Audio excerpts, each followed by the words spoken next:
Clear prop.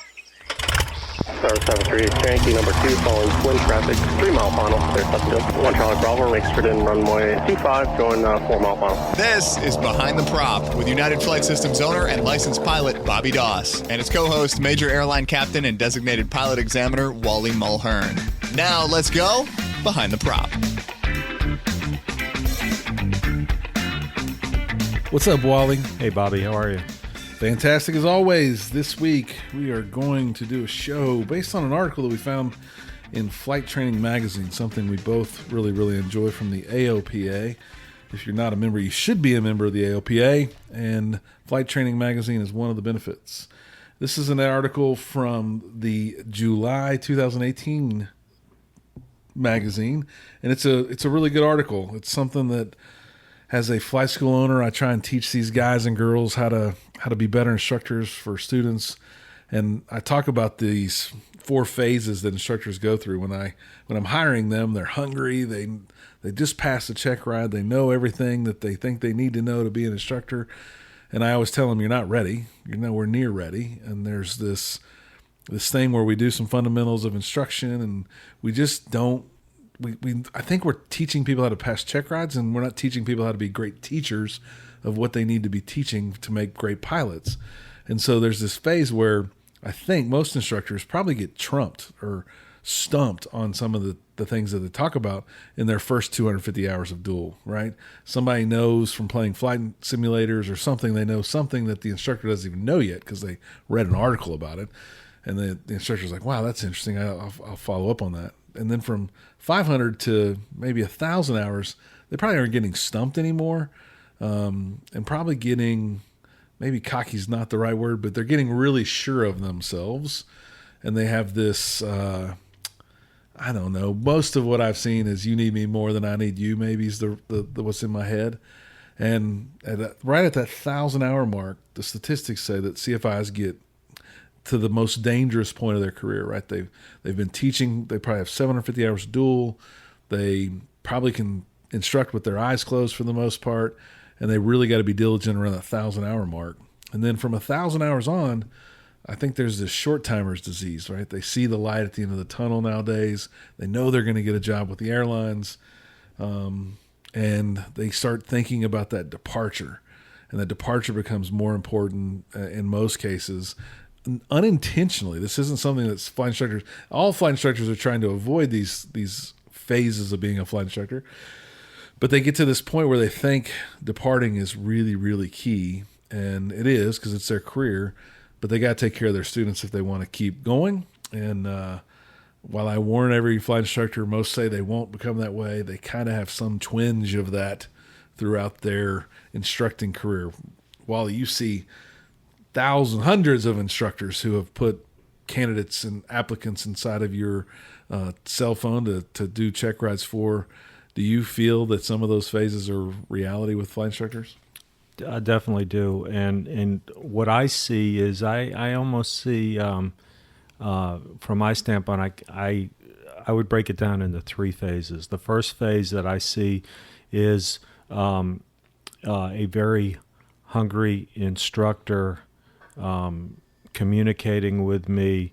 They're here for the check ride to make sure all the endorsements are correct, and probably 50% of the time there's something missing, maybe an endorsement or something in the logbook of the applicant. It's easily fixable. The flight time was there. It was just maybe some maybe the night cross country flight wasn't logged as cross country or something like that. But it's stuff that's fixable. So you see that, and then the next phase of the flight instructor is there aren't any errors. Everything is in good shape. And then the next phase is sometimes the lazy phase. This is where the endorsements are maybe missing, and not so much the endorsements, but maybe the logbook entries within the logbook itself. And I try to tell the applicants that this is on them. This is their logbook.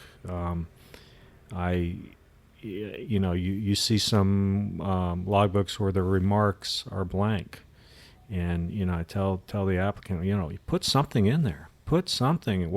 If it's a solo flight and it's just you and you really don't, put in there what you did, or day VFR cross country, or go get a burger at airport XYZ, or as a young student, I didn't know what I should write, though. I mean, I think there's this thought process that there's got to be regulation numbers. Without those regulation numbers, I'm not really writing the right things. But you're saying, hey, if you just flew to Conroe to eat lunch, flew to Conroe, ate lunch, came back to Hooks, right? I mean, that's okay. Yeah. Had a burger at the restaurant. This is your logbook, and this is something that probably going to be passed on to your kids or your grandkids at some point. I've mentioned him in a previous episode. I mean, I look at my father's old logbooks. I have my father's World War II glider logbooks, and just to read that, it's chilling to read that. It's looking at the logbook entry for the Normandy invasion is probably a little bit more exciting than seeing where somebody went to eat lunch. But still, that's your logbook. So what does log mean? Log means to make a written record of something. So it's a written record. So use it appropriately. Own it and make sure that the instructors are writing in it something that would be of value to you and highlighting what you did. Also, just one big regulation number probably doesn't cover that. But this article's all about, in the big red background with white text on it says peeved.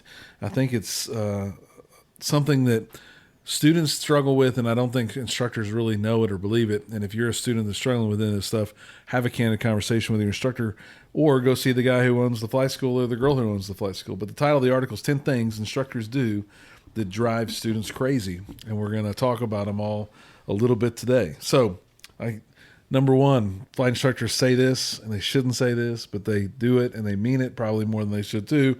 I cannot wait until I get my hours and leave for the airlines. I hate teaching. How's that going to make a student feel? That's going to be horrible. Imagine going into the hospital for heart surgery, and as you're being prepped before they put the really good stuff into you to put you out, you hear the doctor say, "Man, I can't wait to get out of this place. I want to work somewhere else. I want a different type job." I'd like to think you'd jump off the table and say, "Hey, give me another surgeon." Exactly. Same way with your flight instructor, and to the flight instructors who have that attitude, that you probably ought to leave now. But it's, golly, you don't want your student looks up to you. So much so. Yeah, I remember my first flight instructor. Man, he hung the moon. And whatever he said, yeah, okay, buy this, okay, don't do this, okay, yeah, I'll do whatever I need to do, because boy, he had a skill that I was trying to achieve, and I looked at, boy, he probably had 300 hours. I had no hours. Yep. And so that they do look up to you. Well, it's also, you're spending a lot of money for that instructor, and that instructor is getting paid, and the airplanes is a lot. To downplay it as not that important to the student is really, really, really a shame. So if you're a flight instructor, don't do that. Make it seem as important as that 2, 4, 6 hour student, and make them feel really special. They might have leaned their entire home and everything they own to be able to do this. So make it feel that special to them. And I tell my applicants, I say, look, I know today is a big day for you. And I tell them, I said, I'm actually honored to be a part of this big day for you. A very small part. I mean, I'm just making the call. You did all the work. But just for a student to come out to the airport and take a lesson, it's probably the highlight of their day. No question. Yeah. I think sometimes we take it for granted that we just fly airplanes around the city and do what we want to do in them. Number 2, assuming students understand the jargon of flying. This is one of my pet peeves. When I see it, I address it. I come from a technology background, and if anyone knows anything about tech, the acronyms are plentiful in technology. And when I was in tech and people would use all the acronyms or the short slangs around people that didn't understand it, primarily customers, I would always talk about how bad that was for the customer because they don't understand what we're saying. Likewise, in aviation, a lot of people may not know the difference between the trim and the horizontal stabilizer because it's kind of back there all together. And if you point back there and you say them both, they might not know what those are. You've got to find a way to make sure that the student's understanding your jargon. You might say Roger, they might say affirmative. You don't correct them. You need to make sure you're helping them become a better student. And if you're a student and you're not getting some of that feedback, there are things you can go research and learn, but ask for help for sure. Third thing on the list is loud, often explicitive-laden, unexpected explanations during flight training. There's no place for that in any kind of a professional setting. I mean, I keep going back to a doctor. Boy, if I went into a doctor and he came in and just started using inappropriate language, I think I would just get up and leave. It might be effective for some students, but I would say the 90% of the people are going to be turned off, or they're going to turn off their listening mindset when you start doing that. So there's just no place for it, and you got to have respect for your audience, and that's all I got to say about that. Yeah, the other part of that is that we've had a few people ask questions or write in and tell us of a significant scenario where they're scared. And we both believe it's probably because the instructor was also scared or afraid or timid. And that's real. I mean, this is real. We are in a risky business. There is risk all day, every day in what we do. And I think a lot of times that does come out of the CFI and blend into the student. The calmer the CFI is, the calmer the student will be for sure. Yeah, absolutely. Number 4 on the list is not understanding, and this is the student speaking, but not understanding we have lives outside of flying. Again, the majority of your students, they've got, there's other things going on in their lives. If, they may be older, they may have kids, they may have a family, may have a job, school going on. Very few people are just here for nothing but flight training, where their whole life revolves around flight training. So you got to understand that. There are going to be times where maybe your student has to cancel because of a life event. I tell my applicants in check rides, I say, look, leave your cell phone on. If you need to stop and answer a text, I get it. Life goes on, and there's more important things than what we're doing right here. What we're doing is pretty important, but if you've got a family issue or a work issue and you need to take 5 minutes, we can accommodate that. So, understand that. Yeah, there's a country song out right now I really like a lot that talks about you can only give a rain check to your parents or your friends for so long until you can't give one anymore. And it talks about picking up the phone when your mom calls and all those things, because you really will want to do that one day for sure, right? Right. So life is much more important than some of the things we're doing on a daily basis. And I think flight instructors that are in a hurry maybe to get out of here and move on in their career push a similar mindset on students that maybe doesn't map equally across the board. I knew a CFI who once said, I make them have a commercial mindset from day one. Well, not everyone has a commercial mindset day 2 even. So you can't set those expectations if that's not the expectations. Sad story this weekend, I was out to dinner and I saw an ex-student that I hadn't seen in a long time. And I was like, I was going to reach out to you and see what was going on, why you weren't training anymore. And unfortunately, she lost her husband to COVID and has just really been in a slump. And, you think back to somebody that I saw every day training, and I was kind of wondering where they had gone. That's kind of a lot more important than training, right? And it's shocking that that life does happen, and sometimes it's really bad, and we got to keep that in mind for all of us.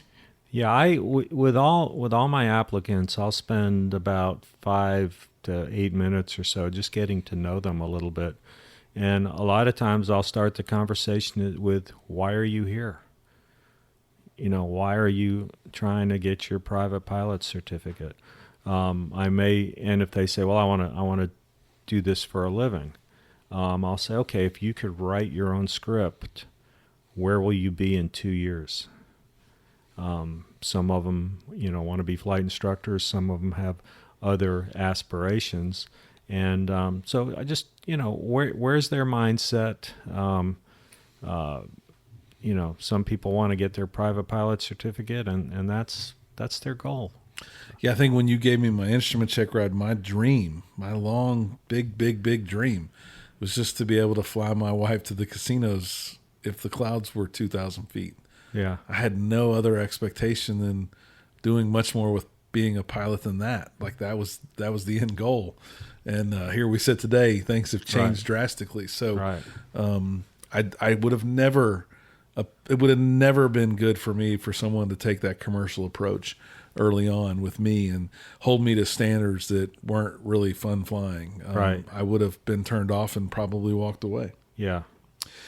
Number 5 on the list is lack of preparation. And unfortunately, I relate to this one a lot. I was not a very good student. I can say that Justin Meeks, if you're out there, I know I let you down on dozens of occasions. We would do a ground lesson on a rainy day about airspace, and he would send me home to do some reading and homework, and I would go home and I wouldn't do the reading and I wouldn't do the homework, and I'd come back to the next lesson and it would be raining, and he would say, "What do you want to do?" And I would say, "I would like you to teach me airspace one more time." And he would just roll his eyes. I'm sure he just finished teaching it to another student, and we would do it again. And I would take scrupulous notes, and I would promise I was going to go home and do the studying. And that just wasn't exciting to me, man. I just did not like the book work, and it took me a long time to mature in my aviation tenure and buckle down and do the homework stuff. But I don't know that we shouldn't let students off the hook. But if they don't do it exactly the way we would do it, that's probably my style. I would want you to do it the way I do things, and that's not okay. We need to let them have their style and their approach, but we do need to hold them accountable. And I knew I was being held accountable every time I just didn't do the work. Yeah. And I didn't want to come in and get browbeat, that's for sure. I didn't want to come in and him say, "Oh, well, you suck and I'm not going to help you." He sucked it up every time, and he probably taught me airspace no less than 6 times. Yeah, and the other side of that is lack of preparation from the instructor standpoint. I mean, I've seen it sitting around flight schools. The student walks in, and the instructor says, "Okay, what are we doing today?" I hate that. Well, the instructor ought to be driving the ship. The instructor ought to have a pretty good idea, and even if it means, let me take a look at your logbook and refreshing the memory and going, "Oh yeah, okay, yeah, we need to go do some more stalls," or whatever. Yep. If your school doesn't use a syllabus, ask them to use a syllabus. If they don't keep good notes, ask them to keep good notes. Your instructor probably does have 10 to 12 students if you're going to a fairly large school, and that might be difficult, but they are being compensated. They should prepare the night before, come up with an action plan, have that action plan, and you should come prepared as well. Even if you are named Bobby, you should come in prepared. Number 6, poor communications and directions. We all know, well, maybe we don't all know, but I can assure you the cockpit in a plane that is running is the most expensive and worst classroom in the world. And it's not the best place to communicate. So make sure you have a plan. Make sure you know what you're trying to do and what the goals are. Some of that comes from the previous one about preparation, but you need to take the time to have a good pre-flight conversation. It will save you a small fortune during your flight training, and have a good post-flight conversation because it will do the same thing for you. Wally, you guys have a pre and post flight conversation before every major airline flight you fly, I'm assuming, and you probably have done the same flight with the same crew many, many times, but you still have a pre-flight and a post-flight conversation. Yeah. It's required that we brief, and it's required that we debrief every flight, and sometimes the debrief is very simple. But we do say, we do ask the question, what could we have done better? That's important. And I think sometimes I didn't want to look like I didn't know what my instructor was talking about, so I might have agreed with him. That's a slippery slope, right? You don't want to agree that you understand something if you don't, and you got to be careful about how you address some of that stuff, but have an open conversation with your instructor and make sure you guys are communicating well. Right. Number 7 is lack of teaching ability. This is tough because you would think by the time someone has passed a CFI check ride and instructed some that they would have developed an ability to teach. I think this all goes back to communication skills. So this actually kind of goes back to the one we just talked about. Usually better communicators are better teachers. And when I say communicator, I think one of the greatest assets an instructor can have is the ability to listen to the student and figure out what the student needs, where the student is lacking, maybe just something that the student is not understanding. And you've got to, the instructor has to make the student feel like it's okay to ask a question. I can remember doing initial operating experience with a brand new pilot at my airline, and at the time we hadn't done a whole lot of new hire training, and so this was the first new hire I had in several years, and we got to the flight deck, and I just hopped in my seat and was expecting him to hop in the seat, and he said to me, "Where do I put my suitcase?" And I thought, wow, what a great question, but a very basic question. I didn't even think to show him where we put the suitcases and how we tie them down. But I mean, boy, that kind of slapped me in the face. I went, wow, I am dealing with a real new hire. He doesn't understand the ins and outs of all this, and so it was good for me, very good for me. Normally, when I'm interviewing and bring on new CFIs, I always have them teach me a ground lesson of some sort, and it's interesting. They go right into teaching it like they probably did on their check ride, but they fail to do some of the fundamentals of instruction items that we've all learned. But I think once we pass that written, we kind of move quickly away from that. Other than having a lesson plan, but that it's very, very rare when someone explains the goal of the lesson, what completion standards would look like, what I should be able to understand at the end of the lesson, and then teach me that lesson and then wrap the lesson with, do I understand those things we said we were going to learn? And if you're not a great teacher, the best thing you could do is really follow some of the fundamentals of instruction and a lesson plan, because it's going to at least guide the meeting and conversation much better. I think we find ourselves as CFIs somewhere early to mid time in our training life getting a little complacent on some of the rules and just trying to check the boxes off that need to be taught and the maneuvers off that need to be taught, and not putting the big wrapper and bow on it for the flight student who doesn't do it 8 times a day. And they need a little bit of that guidance and help. That would make, if you're struggling teaching, that would help a lot for sure. Yeah, and you have to constantly have feedback from your student, whether it's verbal or it's just you're just looking at them, because there are times when we've all had conversations with people, and you're explaining something to somebody, you're telling somebody something, and you look at that person and you go, man, he or she is zoned out. They're not even listening to me. You've got to be able to pick that up with your student, because just giving the giving the short field takeoff speech isn't good enough. You've got to make sure the short field takeoff speech was actually received. Quarterback throws the ball, he's got to make sure the receiver catches the ball. Yep, no question. Number 8 is canceling training because of another job.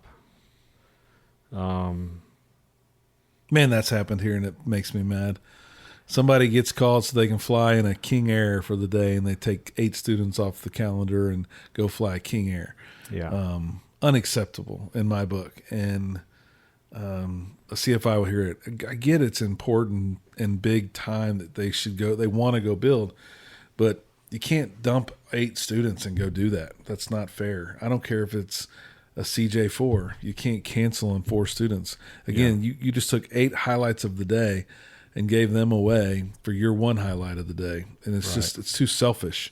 Yeah. Those opportunities are going to come in the future. And if it's not your day off, I'm a big believer you shouldn't be doing that. Yeah. The other thing, I had a country western singer that was here for a long time, and I always kept telling me he was going to quit.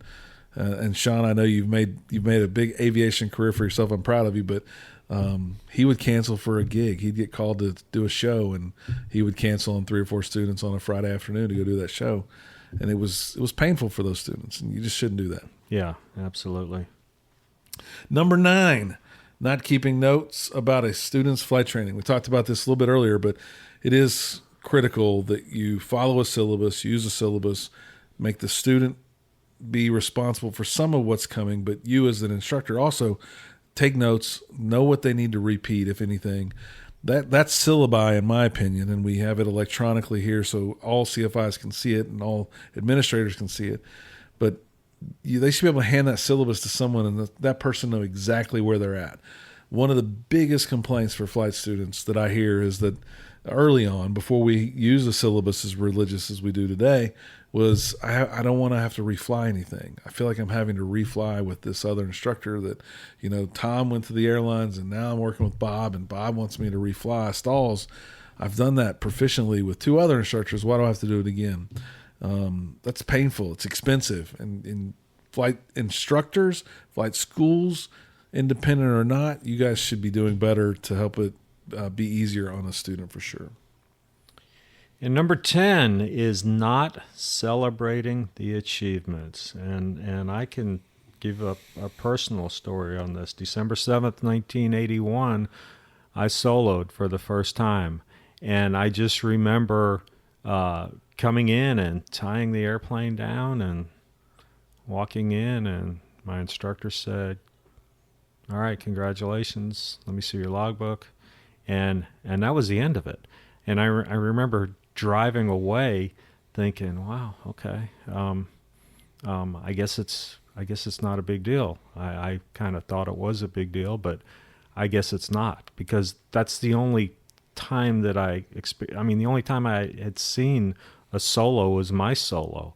I didn't know what to expect. I became a CFI and I ended up working at a different flight school, and all of a sudden solos were a big deal. I mean, we cut the shirt tail, we wrote on it, and this is before pictures and social media and all that, so there wasn't a lot of that going on. But it was a big deal. It was a big deal at that flight school, and you just see the student light up, celebrate it. Man, life's too short. So these are big achievements for someone. Yeah, I don't have my instrument picture. I don't know why I never took one, but I didn't take one, and it still makes me mad every time I give a tour. All our employee pictures are on the wall, and I don't have my instrument. I have solo and private and commercial and multi-engine.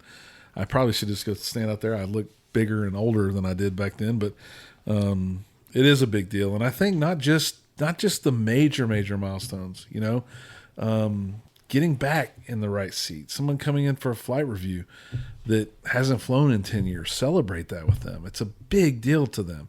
The fact that you've already flown 4 times that day might make it seem like not a big deal, but that's a big deal. Someone who's struggled with a landing, who greases 3 landings and gets that much closer to soloing. The person that struggled with cross-country planning, and they did the best cross-country plan you've seen in a while. The person that just couldn't figure out weight and balance gets weight and balance all of a sudden. All these light bulbs that go off, they should be celebrated in some way, and it doesn't have to be huge. It's just like in the front of the flight school, tell the dispatcher or whoever's working up front, they got it today. And you'd be surprised how much momentum that creates for student pilots who need that little bit of a pat on the back or promotion to keep going and fight the good fight to fly another day. Yeah, and just to tag on that a little bit, it was about a year ago, I bought a new car. And I found it funny that at the car dealership, you got to talk to about 8 different people, your salesman, the sales manager. They want you to talk to the aftermarket guy, the service guy. And so you're talking to all these people, and everybody kept congratulating me. And I had to laugh. That they're I'm just buying a car. I just gave you a whole bunch of money. Yep. For a car. You should be congratulating them. But they're not. Yeah, they're congratulating me, and I'm thinking you should. There's nothing. I didn't do anything here. But in this case, with a student, hitting a milestone, a solo cross country, certainly getting their pilot certificates. And as you're flying along, when you hit 100 hours, 200 hours, 250, 500, the big one, 1,000, and of course 1,500, celebrate that. No doubt. Well, hopefully you enjoyed the episode. If you're an instructor, do better. If you're a student, do better. Work together to make your flight training the best that it can possibly be. As always, fly safe and stay behind the prop. Thanks for checking out the Behind the Prop podcast. Be sure to click subscribe and check us out online at BehindTheProp.com. Behind the Prop is recorded in Houston, Texas. Creator and host is Bobby Doss. Co-host is Wally Mulhern. The show is for entertainment purposes only and is not meant to replace actual flight instruction. Thanks for listening, and remember, fly safe.